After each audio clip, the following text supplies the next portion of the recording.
Commentaries on Prophecies in Daniel, Tablet 7. These great beasts, which are four kings, which shall arise out of the earth. Daniel 7:17.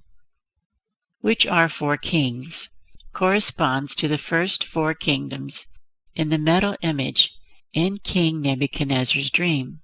They will arise out of the earth, that is, they are earthly kingdoms. It should also be noticed that these kings had arisen on earth after the children of Israel rejected God as their king. 1 Samuel 8, verse 7.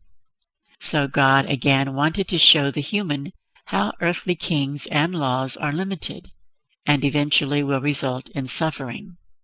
Even the Roman peace could not last forever.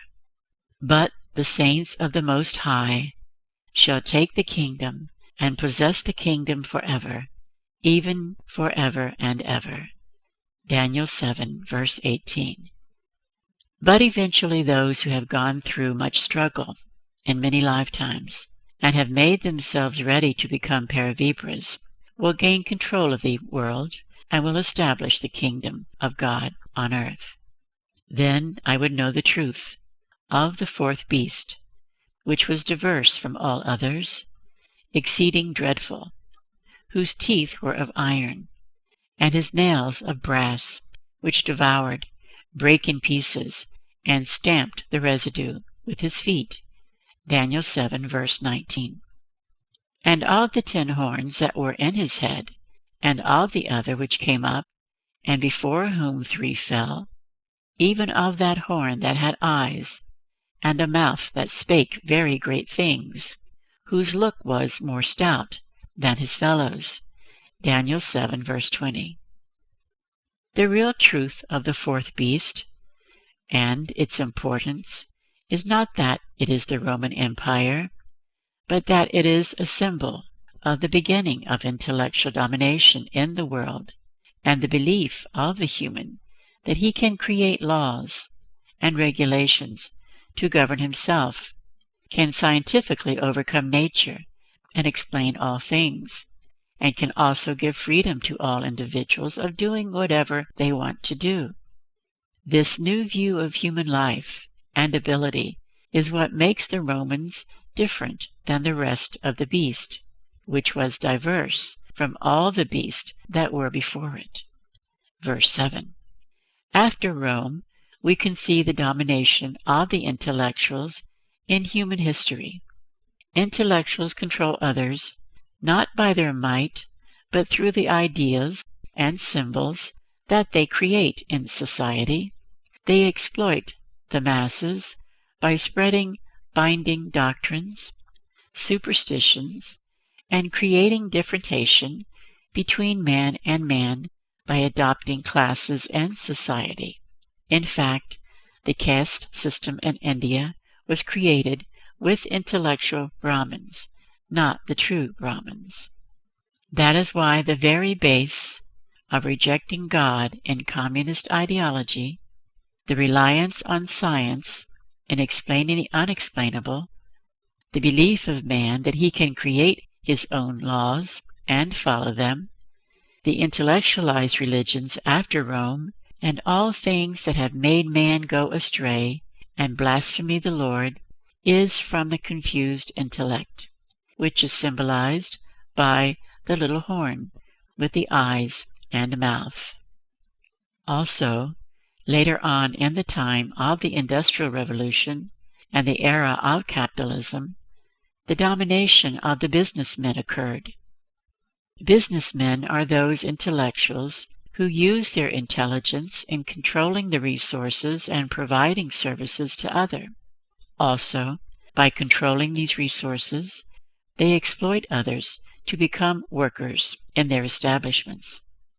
As nothing is bad in this universe until it is used in an improper way, intellect and business are not bad, but they become exploitative when they are used in the wrong ways.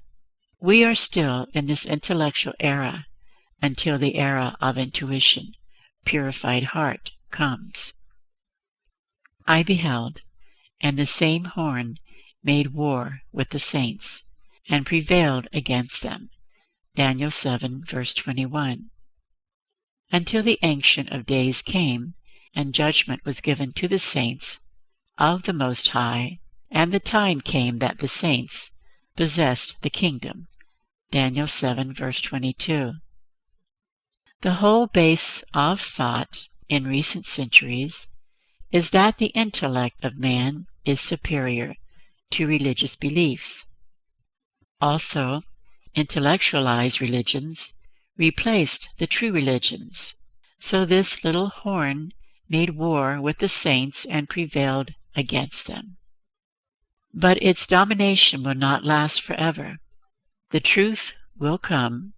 The imperfection of this little horn will be understood, and the true kingdom and understanding will eventually prevail when the Paravipras, saints, those true spiritualists who follow the eternal divine path and have leadership abilities, will possess the kingdom. Thus he said, the fourth beast shall be the fourth kingdom upon earth, which shall be diverse from all kingdoms, and shall devour the whole earth, and shall tread it down, and break it in pieces. Daniel 7, verse 23. So this fourth beast is different than the previous three, because it will try to change all things, and is based on the belief that there is no need for any other thing but man's intellect and abilities. It will create symbols, superstitions, false religions, change the time, change the old orders, etc. It will try to tread it down and break it in pieces. And the 10 horns out of this kingdom are 10 kings that shall arise, and another shall arise after them. And he shall be diverse from the first, and he shall subdue 3 kings. Daniel 7, verse 24. So these 10 horns, which are 10 kings, will come out of this kingdom, the fourth kingdom. Since each king should have a country, these 10 kings are a united nation of 10 countries. Then another kingdom will arise among them, and will subdue 3 kings. This little horn will destroy 3 kingdoms from their roots. Also the 10 will be united through this little horn, and will fail altogether. And he shall speak great words against the Most High, and shall wear out the saints of the Most High, and think to change times and laws, and they shall be given into his hand until a time and times, and the dividing of time. Daniel 7, verse 25.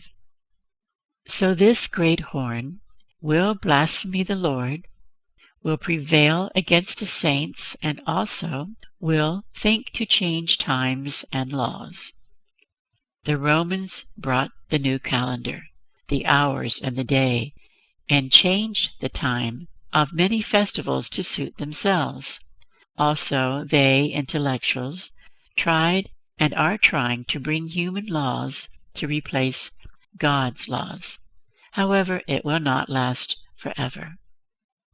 But the judgment shall sit, and they shall take away his dominion, to consume and to destroy it unto the end. Daniel 7, verse 26. When the truth comes, all this fallacy will eventually be destroyed, and the kingdom and dominion and the greatness of the kingdom under the whole heaven shall be given to the people of the saints of the Most High, whose kingdom is an everlasting kingdom, and all dominions shall serve and obey him. Daniel 7, verse 27.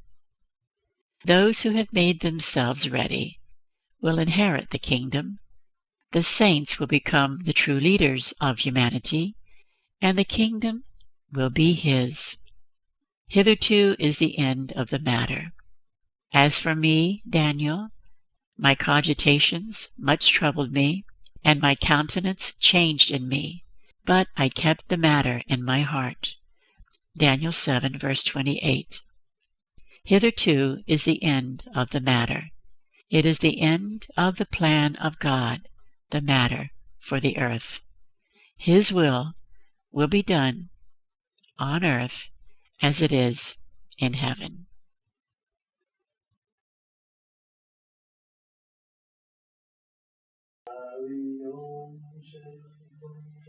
Om Naham Keva